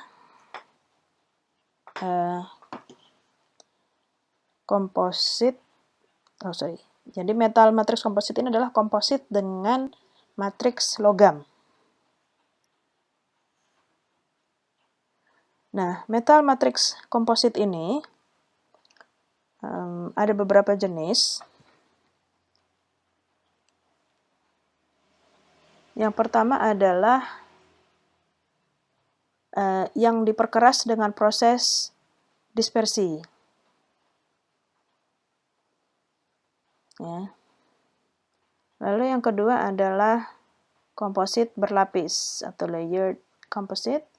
Kemudian ada komposit serat dan komposit infiltrasi, ya. Jadi tadi sesuai dengan cara pembentukan yang ada 4 tadi. Jadi ada proses infiltrasi, lalu ada proses menggunakan fiber, berlapis, dan dispersi. Nah, ini adalah beberapa bahan baku untuk pembuatan komposit dengan matriks logam, dan bahan-bahan ini semua memanfaatkan limbah, ya, sehingga bisa menghemat biaya. Ya, proses pembuatan matriks logam, ya, dengan pengisinya adalah serat karbon. Ada proses pada fase padat, yaitu tadi powder metallurgy atau diffusion bonding. Ada proses fase cair, pengadukan lelehan, melt stirring. Lalu ada pencetakan tekan atau squeeze casting. Lalu ada infiltrasi cairan, liquid infiltration. Kemudian ada juga proses deposisi atau pengendapan, ya, dengan ion plating, ya, dengan alat deposisi ion. Lalu ada plasma spraying, jadi penyemprotan uap, ya, atau gas hasil proses plasma. Berikutnya adalah komposit yang bisa memperbaiki kerusakan sendiri, ya, swabangun komposit. Prinsipnya adalah harus ada serat berongga, kemudian ada struktur objek nano berbentuk bola, lalu ada matriks polimernya. Ya, serat berongga ini fungsinya untuk mengisi objek nano yang berbentuk bola tadi. Jadi bola dan serat yang berisi perekat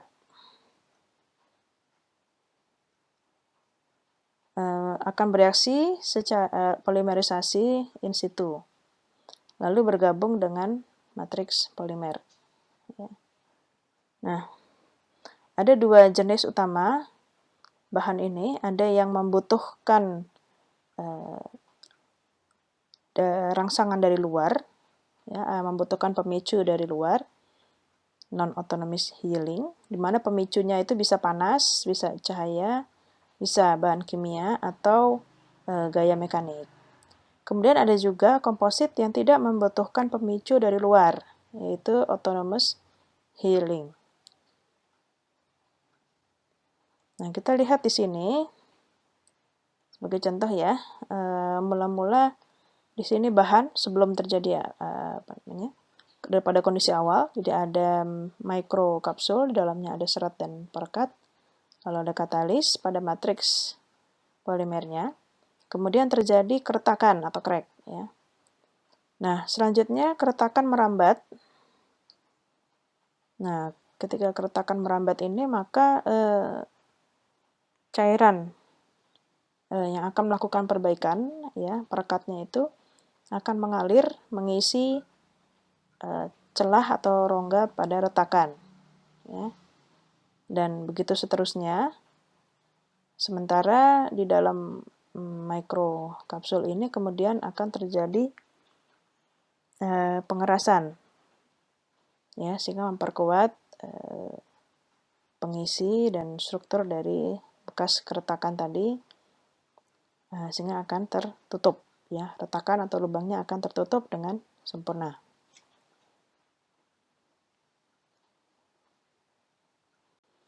Baik, berikutnya adalah nanofluida transfer panas. Nah, prinsipnya di sini terjadi suspensi nanopartikel atau nanofiber di dalam cairan, di mana adanya nanopartikel atau fiber itu meningkatkan kapasitas panas dan membentuk suspensi yang lebih stabil, ya. Jadi ketika di sini partikelnya masih berukuran mikro, itu tidak stabil karena tidak merata, ya. Setelah berukuran mikro, maka terbentuk suspensi. Di sini kapasitas panas akan meningkat, ya, suspensi lebih stabil, suhu juga lebih stabil. Nah, proses pembentukannya, nanopartikel difabrikasi secara kering, ya. Kemudian dilakukan dispersi di dalam cairan ataupun difabrikasi secara in situ di dalam larutan. Jadi pada nanopartikel padat, ya, apabila terjadi perpindahan panas, maka hanya terjadi perpindahan panas secara konduksi. Sedangkan pada cairan, apabila terjadi transfer panas, itu hanya terjadi secara konveksi. Nah, apabila bahan nanopartikel ini disuspensi di dalam cairan, membentuk nanofluida, maka transfer panasnya ini akan meningkat, ya, akan menjadi lebih baik, suhu lebih stabil, suhu nanofluida akan stabil, dan proses transfer panasnya akan lebih baik karena mempunyai kapasitas panas yang lebih tinggi. Baik, berikutnya adalah nanolubrikan atau pelumas, ya. Jadi prinsip kerja nanolubrikasi adalah melakukan pelumasan terhadap nano device. Contoh nano device misalnya hard disk atau hard drive. Nah, yang ukurannya 1-2 nanometer. Yang digunakan sebagai pelumas adalah perfluoropolyether. Nah, pelumas ini selain murni polimer, bisa juga diisi dengan objek nano. Misalnya, diisi dengan misel amfifilik tadi, ya. Misel, ingat,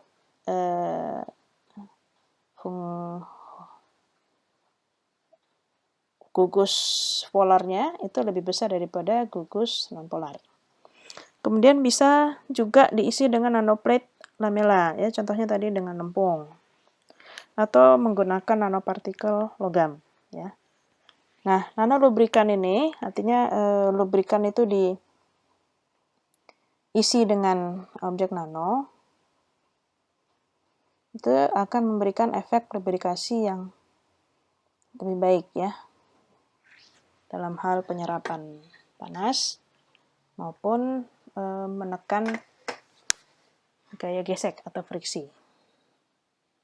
Nah, ini masih dalam studi ya. Jadi karena digunakan dalam nano device maupun objeknya berskala nano, maka studi nanolubrikasi ini harus menggunakan alat nanometrologi. Ya, jadi pada prinsipnya lubrikan itu juga adalah nanofluida, ya, di mana sintesanya bisa menggunakan satu atau dua tahap. Satu tahap adalah dispersi nanopartikel. Bila dua tahap adalah pembentukan nanopartikel dulu, baru kemudian didispersikan di dalam fluida asalnya, ya, ditambahkan surfaktan dan gugus fungsional. Nah, dalam proses karakterisasi, ya, produk nanolubrikan yang sudah disintesa tadi bisa diuji kestabilan dispersinya. Misalnya menggunakan instrumen DLS, ya, Dynamic Light Scattering.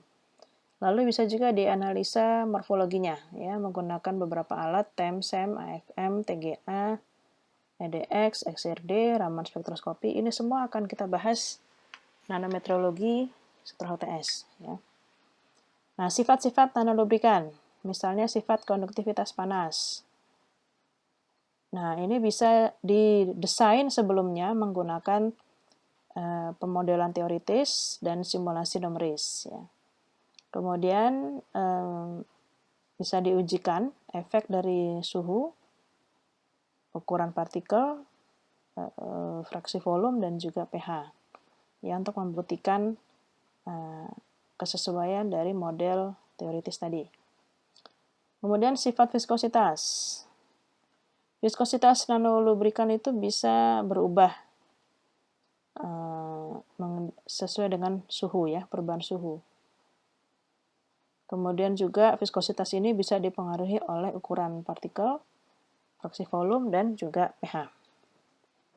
Sama, ya, viskositas juga bisa disusun dulu model teoritis dan simulasi numerisnya.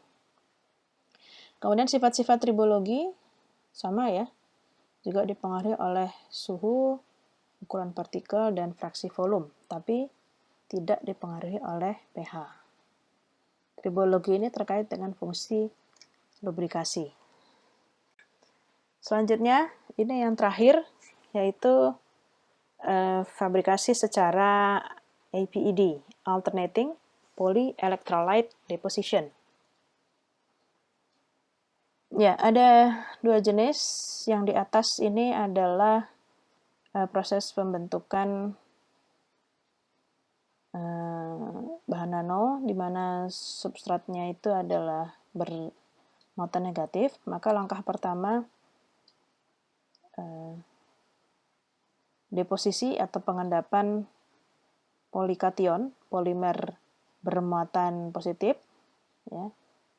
Kemudian diikuti dengan deposisi polianion atau polimer bermuatan negatif, sehingga di sini terbentuklah bahan nano, ya, nanoplate, nanolayer yang terdiri dari polikation dan polianion. Nah, contoh yang kedua di sini, langkah pertamanya sama, deposisi polikation di permukaan substrat bermuatan negatif. Nah, namun di langkah kedua, polianion itu diganti dengan nanopartikel bermuatan negatif, ya, sehingga di sini terbentuk monoplate yang terdiri dari polikation dan nanopartikel. Baik, demikian proses pembuatan objek nano dimensi 0 sampai dengan 3. Mudah-mudahan dapat difahami dan dimengerti dengan baik. Kurang dan lebihnya mohon maaf. Pertanyaan-pertanyaan dapat dituliskan di forum. Baik, selesai sudah kuliah hari ini. Mohon maaf lahir dan batin. Mari kita tutup dengan hamdalah. Alhamdulillahirabbil alamin, dan doa sesudah belajar. Allahumma inni istaudi'uka ma 'allamtanihi fardudhu ilayya 'inda hajati wa la tansanihi ya rabbal alamin. Billahi taufiq wal hidayah. Wassalamualaikum warahmatullahi wabarakatuh.